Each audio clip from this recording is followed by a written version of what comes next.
મિત્રો યુટ્યુબ ઉપર લર્નિંગ ગુજરાતી લખશો એટલે નીચે સબસ્ક્રાઇબ બટન દેખાશે, ત્યાં ક્લિક કરશો, બાજુમાં બેલ આઇકોન છે એ પણ દબાવશો જેથી મારા નવા વિડીયોના નોટિફિકેશન તમને રેગ્યુલર મળતા રહે। નમસ્કાર મિત્રો, લર્નિંગ ગુજરાતી ચેનલમાં આપનું સ્વાગત છે। આજના વિડીયોમાં આપણે જોઈશું કે પીએલઆઈ જે ઓનલાઈન તમે પ્રીમિયમ ભરો છો એનું પ્રીમિયમની જે આખા વર્ષની જે રિસિપ્ટ હોય એ એક સાથે તમે કેવી રીતે મેળવશો, એની સમરી કેવી રીતે મેળવશો એ આપણે આજના વિડીયોમાં જોઈશું। શરૂ કરીએ। સૌપ્રથમ ગૂગલ ક્રોમ ઉપર જઈશું।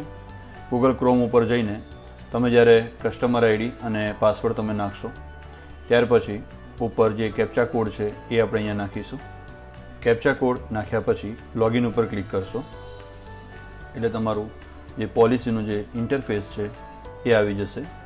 ત્યારબાદ તમે જ્યારે પેમેન્ટમાં જાઓ છો, પેમેન્ટમાં પે પ્રીમિયમ ઉપર ક્લિક કરશો એટલે તમને તમારી જે પોલિસી હોય એ નંબર બતાવશે। ત્યારબાદ પે પ્રીમિયમ ઉપર ક્લિક કરશો એટલે તમારે જે પ્રીમિયમ ચૂકવવાનું થાય બરાબર એ મંથ તમને બતાવશે। ફેબ્રુઆરી 1 ફેબ્રુઆરીથી 28 ફેબ્રુઆરી, એનો મતલબ કે જાન્યુઆરી સુધી આ પોલિસીનું પ્રીમિયમ ચૂકવાઈ ગયું છે, તો હવે 1 ફેબ્રુઆરીથી લઈને 28 ફેબ્રુઆરી સુધીનું ચૂકવવાનું છે બરાબર। અહીંયા તમે જોઈ શકો છો કે 2075 રૂપિયા ટોટલ પ્રીમિયમ ડ્યુ પેમેન્ટ છે, 93 રૂપિયા જીએસટી છે, એના સિવાયની ટોટલ પ્રીમિયમ એમાઉન્ટ છે 2168, એટલે કે 93 અને 2075 ટોટલ થઈને 2168 રૂપિયા છે।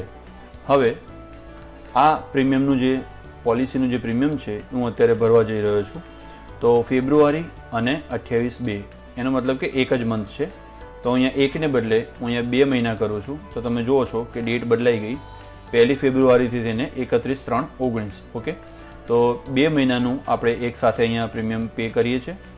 4150 પ્રીમિયમ ડ્યુ અને 187 રૂપિયા જીએસટી, એટલે કે 4337 રૂપિયા આપણે 31/3 સુધીનું પેમેન્ટ એક સાથે અહીંયા કરીએ છીએ।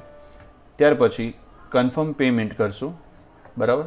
કન્ફર્મ પેમેન્ટ કરશો એટલે તમને અહીંયા બતાવી દેશે કે ભાઈ 2 મંથનું તમે એક સાથે ભરી રહ્યા છો, 1 ફેબ્રુઆરીથી લઈને 31/3 સુધીનું આ પેમેન્ટ છે। ત્યાર પછી પે નાવ ઉપર ક્લિક કરશો એટલે તમને આ રીતના 2 ઓપ્શન બતાવશે। આપણે સિટી બેંક હોય તો અહીંયા ક્લિક કરશું અને સિટી બેંક સિવાયની કોઈ પણ બેંક હોય તો અહીંયા ક્લિક કરશું। ત્યારબાદ તમારો જે કાર્ડ નંબર છે એ આપણે નાખશું। ત્યારબાદ મંથ અને સિલેક્ટ જે આપણે કરીશું, યર, ત્યારબાદ CVV નંબર નાખશો, સબમિટ, એટલે તમારી જે બેંક હોય એનો એક OTP તમારા મોબાઈલમાં આવશે, એ આપણે નાખશું અહીંયા OTP 6 આંકડાનો। ત્યારબાદ સબમિટ, થોડી પ્રોસેસ થશે ત્યાં સુધી આપણે વેઇટ કરશું। પ્રોસેસ પૂરી થાય ત્યાં સુધી આપણે વેઇટ કરવાની રહેશે, અને જ્યારે પ્રોસેસ ચાલતી હોય ત્યારે કોઈ પણ રિફ્રેશ બટન દબાવશું નહીં અથવા બેક આપણે જશું નહીં, એ પ્રોસેસ પૂરી થાય ત્યાં સુધી આપણે વેઇટ કરશું। તો પેમેન્ટ જ્યારે પૂરું થઈ જાય ત્યારે 2 સ્ટેપ આપણે પતી ગયા, તો એકનોલેજમેન્ટ અહીંયા આવશે 3જા નંબરે, એની સામે તમે બટન જોઈ રહ્યા છો પ્રિન્ટ રિસિપ્ટ, એની ઉપર આપણે ક્લિક કરશું। પ્રિન્ટ રિસિપ્ટ ઉપર ક્લિક કરશો એટલે નીચે અહીંયા PDF રૂપે પેમેન્ટની રિસિપ્ટ આવી જશે। ત્યાં તમે જોઈ શકો છો કે નંબર ઓફ પ્રીમિયમ એટલે કે 2 મંથનું આપણે ભર્યું 4150 રૂપિયા અને ઉપર જીએસટી 187 રૂપિયા, એટલે કુલ 4337 રૂપિયા આપણે ચૂકવ્યા। તો આ રીતના તમારે પ્રીમિયમ પેમેન્ટ રિસિપ્ટ આવી જશે। હવે ધારો કે તમે દર વખતે જ્યારે પણ તમે જ્યારે પેમેન્ટ કરો છો ત્યારે આને PDF સ્વરૂપે સેવ કરી લો કે જેથી તમે વર્ષના અંતે મેળવી શકો। ધારો કે તમે આ મેળવી નથી બરાબર, તમે દર મહિને આ રીતે પ્રીમિયમ જે રિસિપ્ટ છે એ PDF સ્વરૂપે સાચવતા નથી, તો ફરીવાર જ્યારે તમે પે કરશો અને તમે જોવા જશો ત્યારે તમને ફરીવાર આ પેમેન્ટ રિસિપ્ટ જોવા નહીં મળે બરાબર। જો PDF સ્વરૂપે તમે કોમ્પ્યુટરમાં સેવ કરી હોય તો તમે ત્યાંથી એની પ્રિન્ટ કાઢી શકશો, પણ જ્યારે તમે આ એકનોલેજમેન્ટ ઉપર અહીંયા તમે ક્લિક નહીં કરી હોય તો પછી આ સર્વર ઉપર તમારી એવી PDF સ્વરૂપે ક્યાંય પણ પેમેન્ટની રિસિપ્ટ જમા થતી નથી। તો હવે એના માટે શું કરશો? હવે આખી જે પ્રીમિયમની જે પોલિસીની જે છે સમરી છે એ સમરી આપણે એમ મેળવવી પડશે।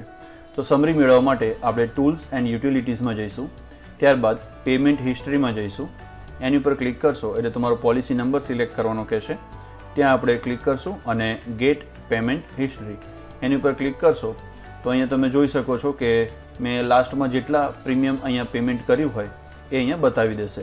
ધારો કે મેં આના પહેલાં 1 જાન્યુઆરીમાં પેમેન્ટ કર્યું હતું, આ પોલિસી હમણાં ડિસેમ્બરમાં જ ઉતારી છે, એટલે જાન્યુઆરીથી ફર્સ્ટ પ્રીમિયમ આપણે ચૂકવવાનું થાય. તો પહેલું પ્રીમિયમ 1 મહિનાનું અહીંયા ચૂકવેલું છે અને બાકીના અત્યારે હાલ તમે જોયા કે 4,337 રૂપિયા આપણે માર્ચ સુધીના ચૂકવેલા. છેલ્લા 3 મહિનાનું જે છે એ પેમેન્ટની જે હિસ્ટ્રી છે એ અહીંયા આવી ગઈ. હવે આ હિસ્ટ્રી આવી ગઈ, આની આપણે પેમેન્ટ જે છે રિસિપ્ટ છે અહીંયા તમે નામ જોઈ શકો છો, તમારા નામ સાથે આવશે, બરાબર. તો આ પોલિસી જે છે એ રિસિપ્ટ નંબર પણ અહીંયા આપેલા છે, જે પ્રીમિયમની જે રિસિપ્ટ હતી એ રિસિપ્ટ નંબર અહીંયા છે. એટલે પ્રીમિયમનું કલેક્શન પણ PLI ત્યાં થઈ ગયું છે, ટ્રાન્ઝેક્શન ડેટ પણ બતાવે છે.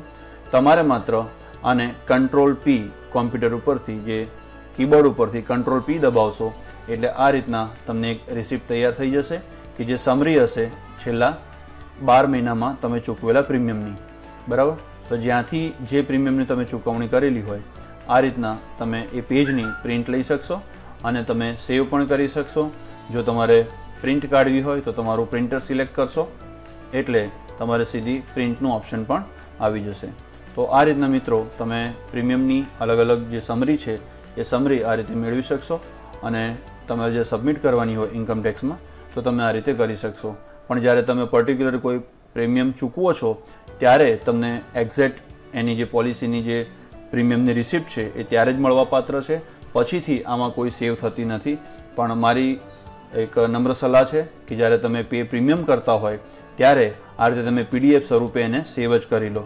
ભલે ત્યારે પ્રિન્ટર ન હોય તમારી પાસે, પણ તમે PDF રૂપે તમે સેવ કરી શકો છો. એ સેવ થઈ ગયા પછી તમે કોઈ ફોલ્ડરમાં એને સેવ કરી લો અને જ્યારે પણ તમારે જરૂર હોય ત્યારે ફોલ્ડરમાંથી દરેક જે પેમેન્ટની રિસિપ્ટ છે એની તમે પ્રિન્ટ કાઢી શકો છો. અન્યથા તમારે 12 મહિનાની રિસિપ્ટ આ રીતે સમરી એકસાથે અહીંયા એની ટાઈમ તમે કાઢી શકો છો. આવતા વિડીયોમાં કોઈ નવી માહિતી સાથે મળશું. અસ્તુ.